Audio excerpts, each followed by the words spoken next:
Ano yung harap ko ngayon sa iba? Hindi ko naman sinasadya eh. Hindi Hindi mo sinasadya? Nararamdaman mo na yun ah. Tumatayo na yung balahibo mo. Oo. Tapos dun kayo magbibinaho sa school. Yung katabi ko kasi hinihipan pa yung leeg ko eh. Ito na yung lalo. Eh, bakit mo pinahipan ang leeg mo? Bakit mo pinahipan? Sabi ko kasi wag niya itutok sa akin electric fan. Eh tapos ano, ang kulit-kulit niya, hinihipan niya ako. Wala na! Hindi ako nagkulang sa'yo ng paalala na. Pinapatawa. Sabi ko sa'yo,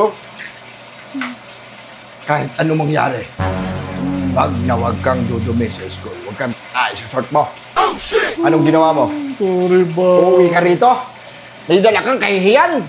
Sandamakbak na kahihiyan! Ang baho ko pa. Ang baho ko.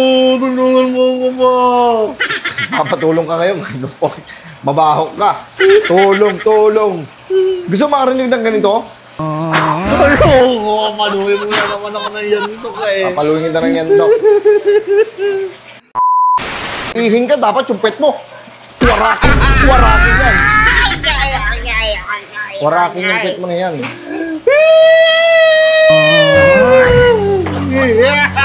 Bibirahin kita eh. Huwag kang papasok sa school ah. Huwag ka muna papasok sa school. Ay,